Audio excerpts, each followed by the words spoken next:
Hello, my name is Dr. Jacqueline Renishek, and I'm with DTP-Leadership Group. This is Hot Topic Bold Talk. And I am delighted because I really think I've got a piece of information for you in this podcast because it's called Power Without Principle, Voter Suppression, War, and Human Suffering under Trump. So I think you're going to want to hear it because it's got some great information in it and it's got some clear messages. Here's what I want to say to you. Donald Trump wants to be seen as strong, and he is not. He wants Americans to believe that the force is leadership, that intimidation is strategy, that cruelty is toughness, and that democracy is safe so long as he is the one controlling it. But when we really examine what Trump is at home and abroad, the pattern becomes very clear.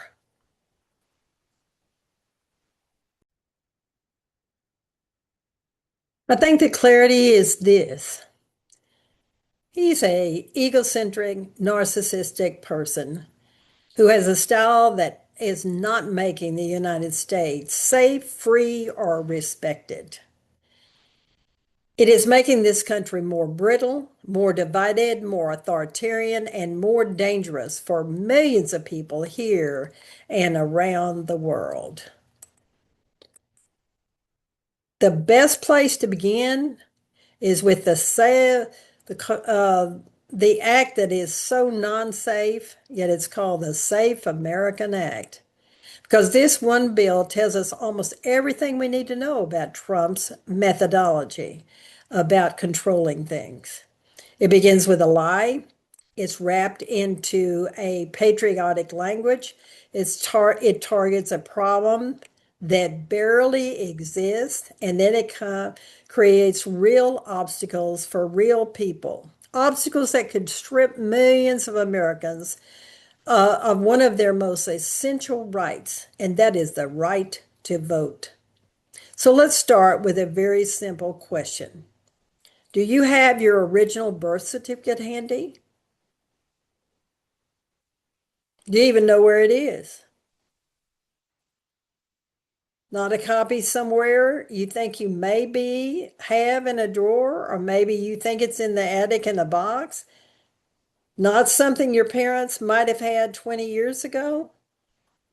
Do you have it handy? Because if you don't, Donald Trump and mega Republicans get their way, the questions could determine whether you have the right to vote in the next election. That sounds unbelievable. It sounds extreme, but that's exactly why the SAFE Act matters so much. The bill's full name is Safeguard American Voter Eligibility Act. We already know whether people are eligible or not. We don't have fraud like he's trying to claim. But it's already passed the House, and Trump has pushed Republicans in the Senate to move it forward as one of his top priorities. He has treated it so importantly that he has reported and told Republicans it could be the very first act of legislation they pass. And that alone should tell you something. Trump's not obsessing over this because voter fraud is spreading the country. He is obsessing over it because restricting voting is a pattern to power. And that pattern is what he continually focuses on, his pattern to power, because Donald Trump has never had a healthy relationship with democracy. This is the man who pushed the racist lie of birthism against Barack Obama to raise his own political profile. This is the man who said the Republican primaries were triggered before he began the dominant, before he became the dominant candidate. This is the man who said that the 2016 elections were rigged when he thought he might lose. This is the man who won the Electoral College in 2016 but lost a popular vote and still declared that millions of voters voted illegally. And of course, this is a man who tried to overturn the 2020 election when he lost it. So, no, the SAFE Act is not an isolated idea. It is a part of a long Trump pattern. If democracy does not produce the result he wants, then democracy itself becomes suspect. That is the context of the SAFE Act. The central claim behind this bill is that it provides elections from non-citizen voting and widespread fraud. But the evidence has shown that the voter fraud in the United States is rare and that non-citizen voting is vastly rare. Even conservative investigations have failed to find the epic Trump and MAGA keep talking about as and voter fraud. He's almost looking for a solution before he even has a problem. Another way of saying that is this act is a solution in search of a problem. The point is to make voting harder, and here's how. Under the SAFE Act, voters registering for federal elections could be required to provide documented proof of citizenship. That means not showing the driver's license we normally do that comes in our wallet. It means things like a passport, a birth certificate, or naturalization papers. And here's one of the most important facts listeners need to hear. Research has found that about 21.3 million American citizens of voting age do not readily have access to citizenship documents. And at least 3.8 million American citizens do not have them at all. Let that sink in. We're not talking about non-citizens, we're talking about Americans. Americans could suddenly be told, in effect, prove it. Prove that you're a citizen. And if they cannot quickly find the right paper, pay for the right document, or navigate the right office, they may lose access to the ballot. This is why the opening question matters. Do you have a copy of your birth certificate handy? Because millions do not. And millions more do not have passports either. Roughly half of Americans do not have valid passports. So when politicians casually say, well, just show your passport, they're revealing how disconnected they are from everyday reality. Millions of people do not have passports. Millions of people do not have immediate access to original birth certificates. Millions of people do not have time, money, transportation, or work flexibility to chase down government paperwork just to exercise a right they already have. This is not election security. This is election disenfranchisement. And the burden will not fall evenly. It will hit the people least able to absorb it. It will hit the lower income voters. It will hit rural voters who may be very far away from any office that could provide these documents. It will hit tribal leaders, or it will hit tribal voters. It will hit military families. It will hit disaster survivors whose documents may have been lost or destroyed because of a disaster. And it will definitely hit married women and others whose names have changed, because it is another critical point. If the name on your current identification does not match the name on your birth certificate, you may need additional documents to prove who you are. Think about the many women that have changed their last name after marriage. Think about how ordinary that is. Now imagine being told that because your name changed decades ago, you need to produce a chain of documents to justify your right to vote. Again, not because you're ineligible, because the government has decided to burden you. This is the kind of detail that exposes what Trump's bill, the SAFE Act, really is. It's not about familiar, comforting phrases like voter ID. Most Americans hear that phrase and think, fine, show my license at the polls. But that is not the real story here. This is about documenting, documentizing proof of citizenship. This is about registration barriers. This is about forcing lawful voters to navigate bureaucracy, cost, travel, and delay. And yes, cost matters. Because if you have to pay to obtain a certified birth certificate, pay for transportation, take time off from work, or pay to update a passport, then the effect is very close to a modern poll tax that we had in the past and eliminated. The government is making participation more expensive. It is shifting the burden onto citizens, and it is doing so in the name of solving a problem that does not exist or barely exists. That is Trumpism in a single piece of legislation. Inflame the fear, target the vulnerable, restrict the rights of people, call it patriotism, and there is another piece of this bill that should alarm every American. The legislation would push states to share state voter roll data with federal systems, including the Department of Homeland Security.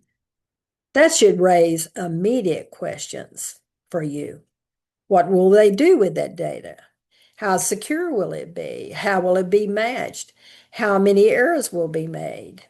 And perhaps more importantly, how is Donald Trump going to use the data to manipulate and distort and manufacture new claims of fraud whenever Republicans lose? Because that is what Trump does. He does not use the language of election integrity to protect democracy. He uses it to cast suspicion on democratic outcomes he does not like. And then there's perhaps the most revealing statement of all. Trump reportedly said this bill would guarantee the midterm elections for Republicans. Think about that. Trump reportedly said this bill would guarantee the midterms for Republicans. If this is truly a neutral election security measure, why would he advertise it as a partisan victory tool? Why would he advertise it as a partisan victory tool? Why would he say it guarantees election results for his party? Because he understands exactly what it is, and frankly, so do we.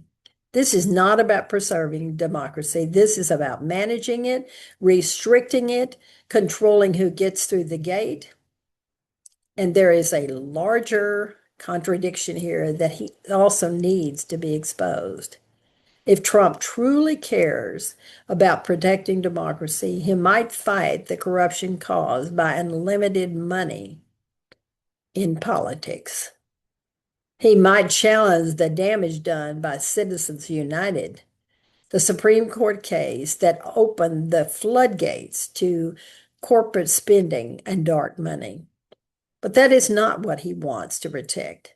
He's not worried about billionaires and the big business flooding politics with money.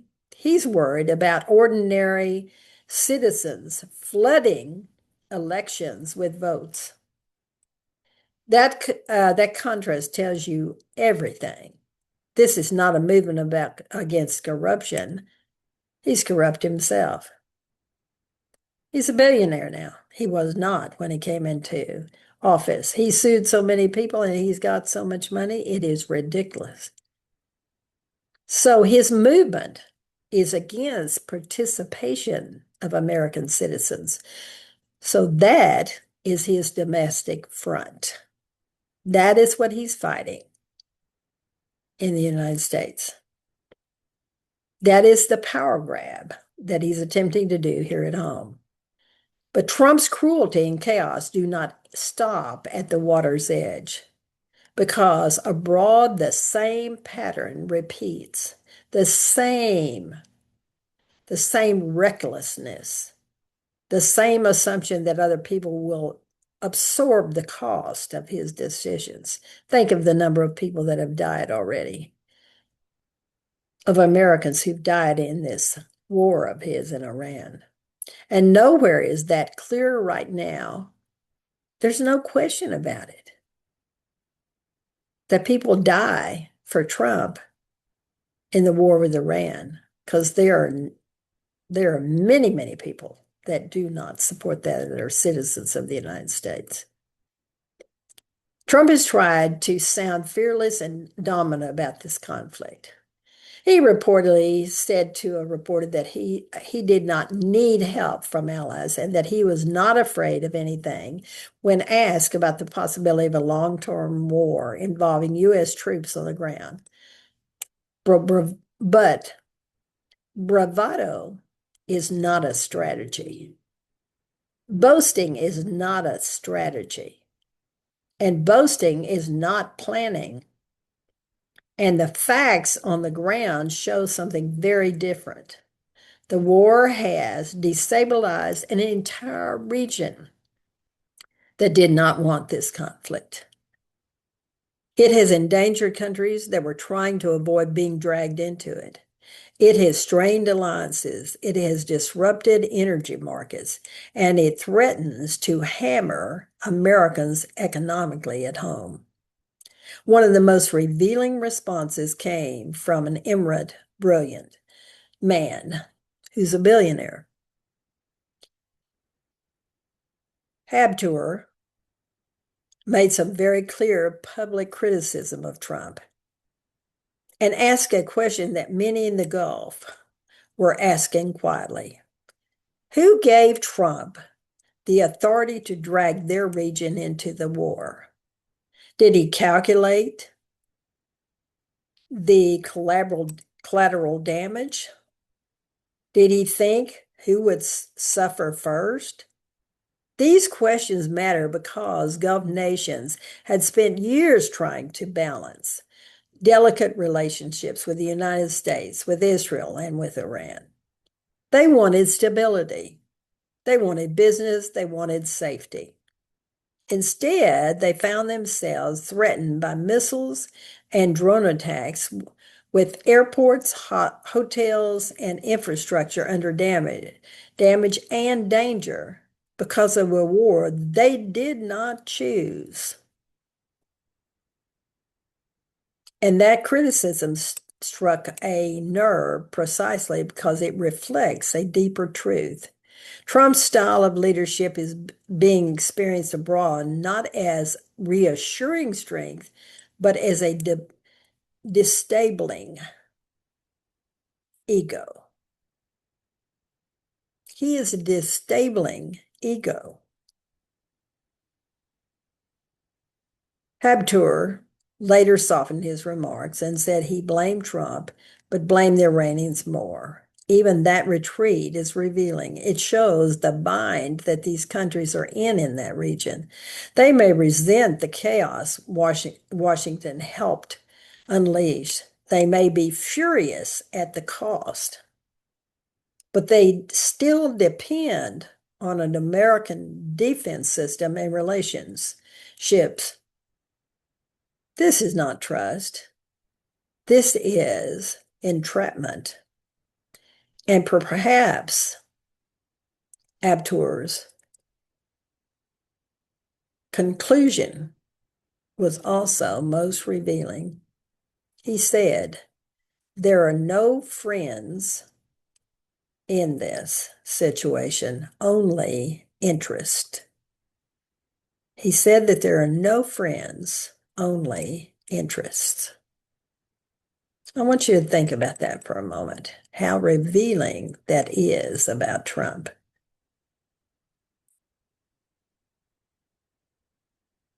Think about what it really means. No friends, only interest. That is the world Trump is creating, a world in which America is no longer seen as a stabilizing ally, a world in which relationships are not built on trust, but on temporary calculation, a world in which other countries hedge, distance themselves, and decide that America under Trump is too erratic to rely upon. And that leads to another major truth. Trump's bullying has consequences. For years, he's insulted NATO allies. He's threatened partners. He's treated alliances like protection rackets. He's mocked shares sacrifice and long-term cooperation. He's acted as if America could issue demands forever and other countries would keep lining up obediently. Now he's learning what happens when you govern like that.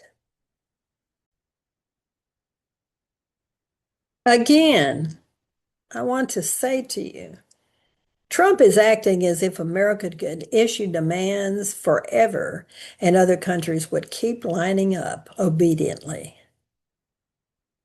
Now he's learning what happens when you govern like this. As the conflict with Iran threatens so many countries, shipping lanes, and energy markets, Trump has demanded help from allies, but many are not rushing to rescue him. And why would they? Why would countries that have been insulted, have been threatened, had tariffs put against them, and treated like freeloaders suddenly leap into crisis to help Trump create something better? That is not how trust works. That is not how leadership works. And that is not how diplomatic actions work. In fact, this is a diplomatic embarrassment for him. It is a strategy, and it is a strategy that has failed. Because America is stronger when it has credible allies. America is safer when allies believe U.S. leadership is serious, consistent, and grounded in something more than a one man's ego. One man's ego, Trump's ego. Trump has chipped away at that credibility for years, and now the bill is coming due. But the consequences are not only diplomatic, they're economic, and Americans are going to feel it and pay for it. The Straits of Hormuz is one of the most important oil choke points in the world. A major share of global oil supplies passes through it. That's the reason our gas prices are going up. When conflicts threaten that route, all prices rise. And when all prices rise, Americans pay at the gas station, at the grocery store, in airline tickets, in shipping cost, in the price of goods moved across long supply chains. And in other words, Trump's war position abroad comes home in the form of higher cost. And this is happening at a terrible time because the U.S. economy was always showing signs of fragility. Recent revisions and considerations concerning job data are deeply alarming. Earlier estimates showed about 584,000 new jobs for 2025. That number was revised dramatically down to 116,000. We were supposed to have 584,000 new jobs, and now it's only been 116,000. Across the past 2 years, revisions meant that the American economy had roughly 1 million fewer jobs than previously reported. That is not a healthy picture. Economic growth had also slowed sharply. Inflation remained elevated, and it's becoming even more elevated with this war. Consumer confidence is under pressure. So when you add an oil shock to an already weakening economy, the danger grows rapidly. Some analysts have warned that if oil prices spike dramatically and stay high, the United States could be pushed into a recession. And that is one of the great ironies of Trump's presidency.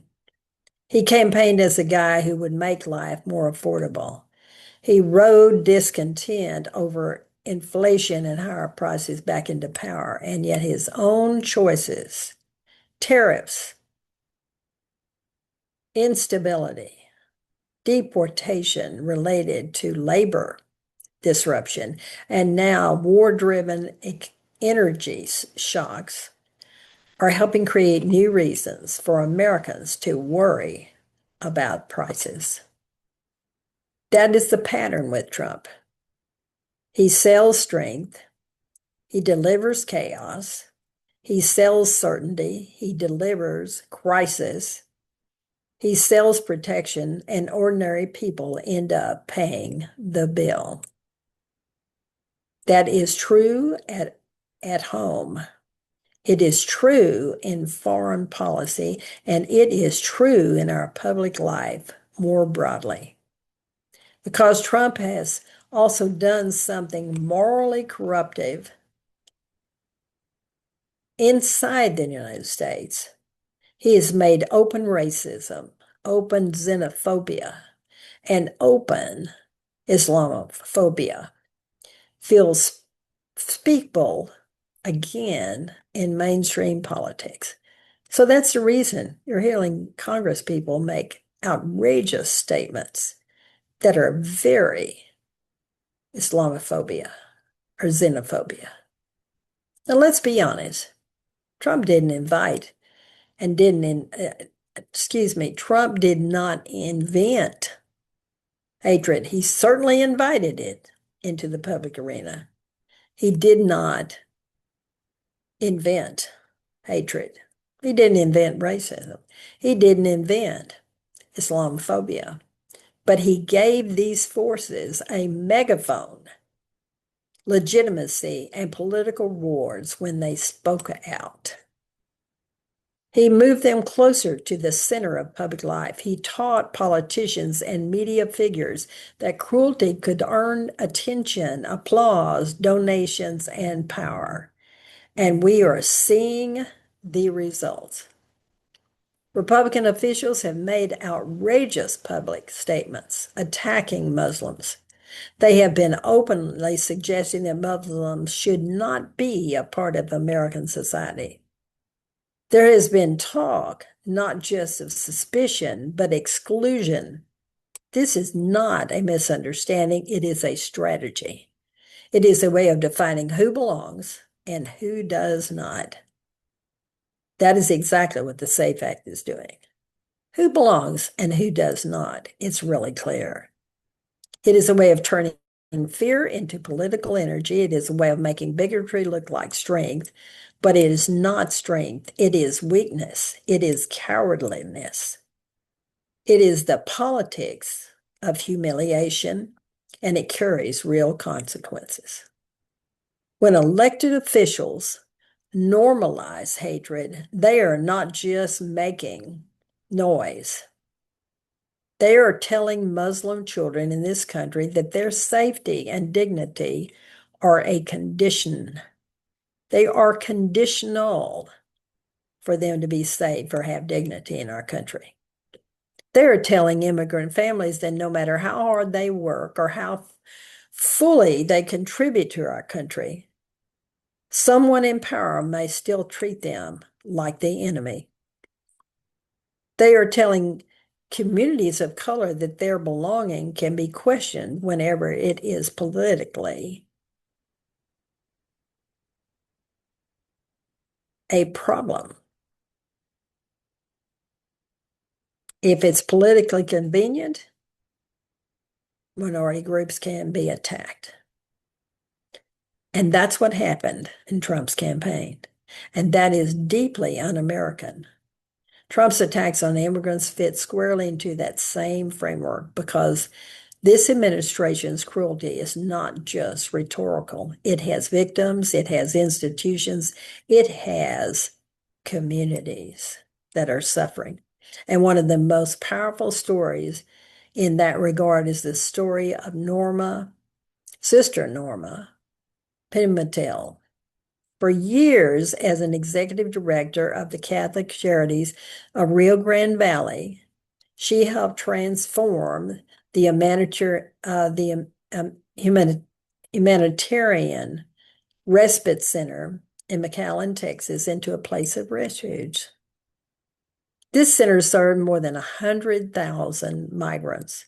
It provided food, shelter, clothing, hygiene products, and basic dignity to people in crisis. That worked, and that work mattered. It was humane, it was practical. It reflected the best of what communities can do for people in desperate need. But then the political climate changed with Trump. As the crackdown on immigration intensified, the number of asylum seekers enter the center fell to nearly zero. And then the Department of Homeland Security suspended all federal funding to this organization. Think about that. It saved 100,000 people, but it's not deserving of any federal funding because it supported immigrants. An administration claiming to defend morality in order targeted a humanitarian institution that was helping people survive seems to be a real contradiction. Sister Norma had to adapt. Rather than closing, the center shifted its mission to helping local people who were elderly, hungry, homeless, and otherwise in poverty. That resilience is admirable, but is also an indication of the cruelty of Trump's policies. Because when does it say when private generosity has to rush in to save her organization since it had to replace public responsibility? The public responsibility to the people coming in that are now being rejected because they're immigrants. What does it say when faith organizations and institutions and local donors must scramble to keep a lifeline open because federal power has decided compassion is politically inconvenient? When the federal power has decided compassion is politically inconvenient. That is what a policy of cruelty looks like. It's not a slogan. It's not a speech. A shelter shrinking, a food program straining, a service disappearing, a family turned away, and Sister Nora's story is not unique. It stands for countless nonprofits and humanitarian organizations that were hit by the funds cutting, freezing, and punitive action to U.S. aid. Yes, some managed to improvise. Some survived, Many could not. And if that were not enough, the global consequences of Trump's indifference are even more devastating. The slashing of U.S. aid and related global health and nutrition programs has been catastrophic in its effects. The estimates are staggering, so listen to them. By early 2026, when he came into office, impact models suggested more than 762,000 deaths were linked to the dismantling of U.S. aid and the resulting disruption of aid to various countries. More than 500,000 of those deaths were children. That number is almost too large for anyone to hold in their mind, but it is the reality of what Trump has done with cutting U.S. aid. Because when numbers are that large, the danger that people start treating them as distractions, and they are no more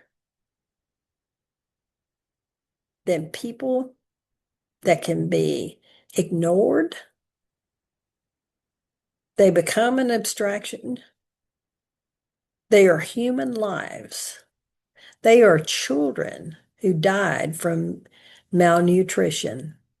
They are babies who died from preventable infections. They are adults who died because treatment was interrupted. They are communities whose clinics, food systems, and disease prevention networks were crippled because the wealthiest nation in the world decided to pull the support. And the breakdown by cases is devastating. The estimated excessive deaths include more than 170,000 deaths tied to HIV and AIDS disruption, more than 164,000 child deaths from pneumonia, more than 150,000 child deaths linked to malnutrition, and more than 125,000 deaths from various diseases. More than 70,000 deaths from malaria, and more than 48,000 tied to tuberculosis, which we know can be treated. They're not mysterious causes. They're not unpredictable tragedies. These are the kinds of death that global health programs are specifically designed to prevent. Which means that when these programs are slashed, the deaths are not random. They are foreseeable, and there are even the horrifying realities of the projections for the future.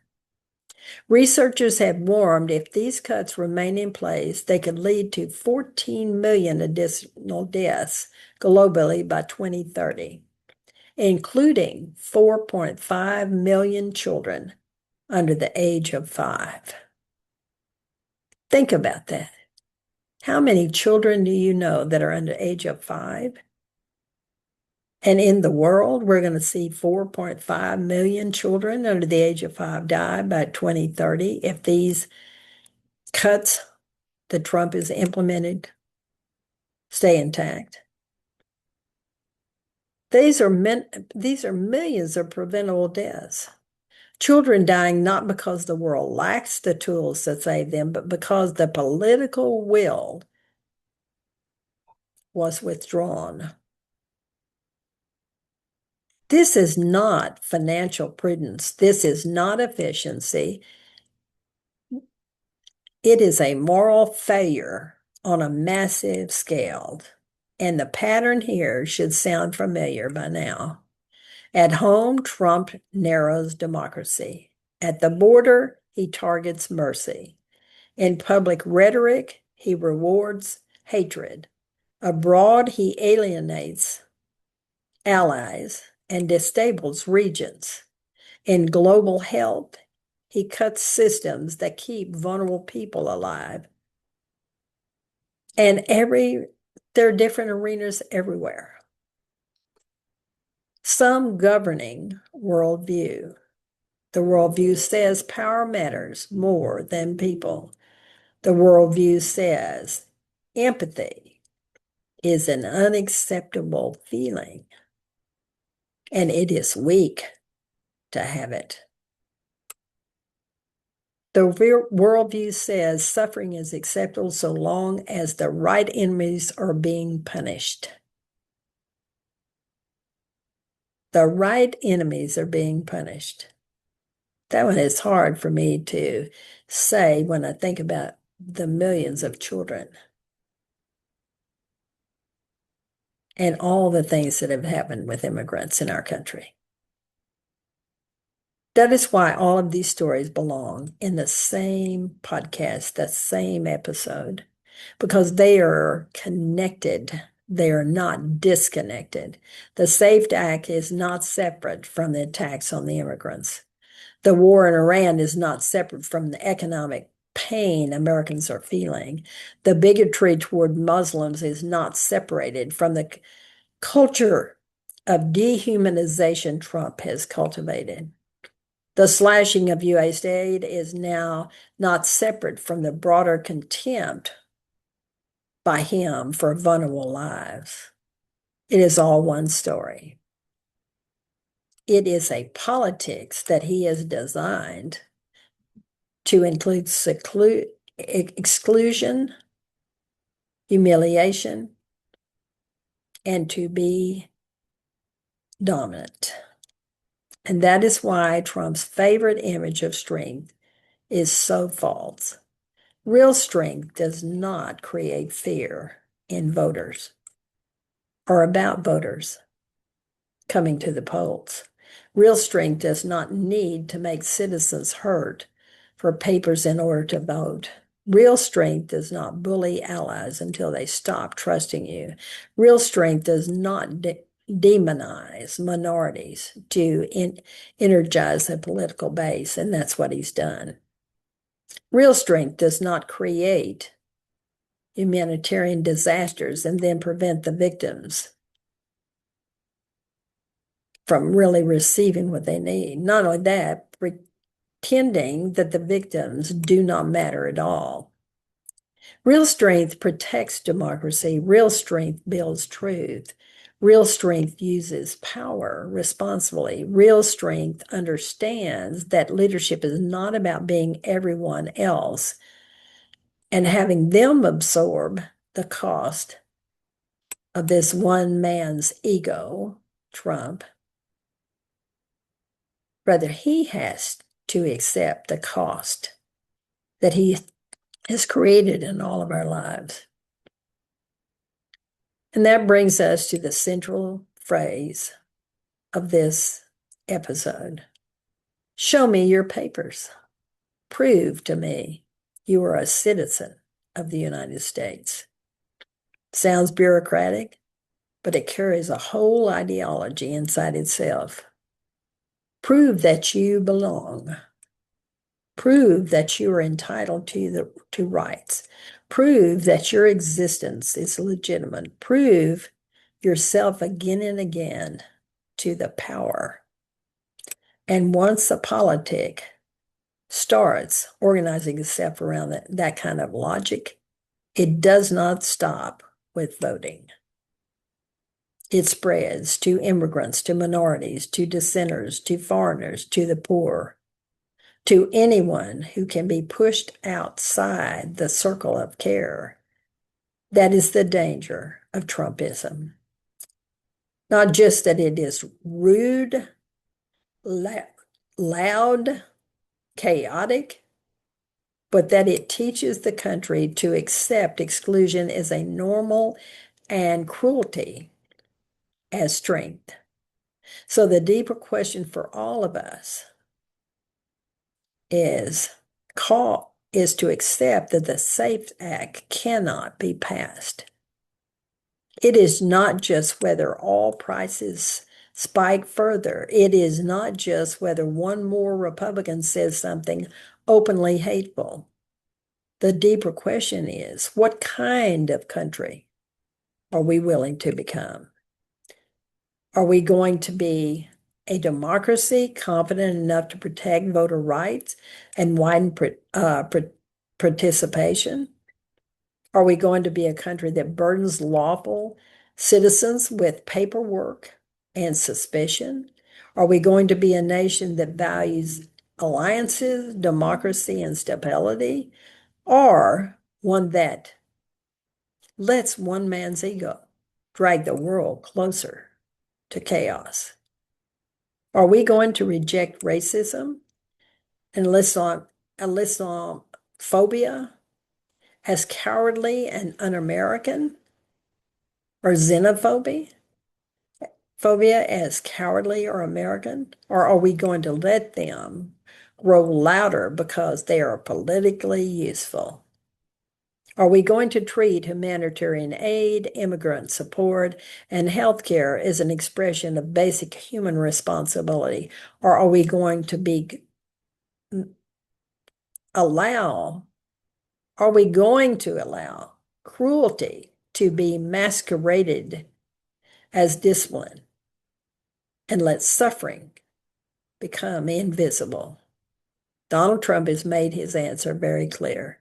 He is not making America stronger. He is not making democracy. He is making democracy narrower. He is making hatred louder. He is making allies scareder. He is making life more unstable. He is making human suffering easier for the powerful to ignore. And that is the truth listeners need to hear. That is the reason I have done this podcast. The SAFE Act is not a side issue. It's a part of his whole system. It is the domestic phase of the same politics we see in the Gulf, at the borders, in Congress, and across the global aid system. It is all one story. Ego over principle, power over people, cruelty mistaken for strength. And the cost of that to America and to the world is already being paid, not by Trump or mega Republicans. It's been paying by the rest of us. Now, I hope you will listen to this podcast. It has touched my heart to a great degree, and I am very thankful that I have the assistance of ChatGPT to write these kind of things, because this speaks my truth about America right now and about Trump, and I hope it speaks yours. So you will take to the streets and march. We have no kings. And you will go to the vote because you know you have the right to remove people from office that create the kind of environment I've described.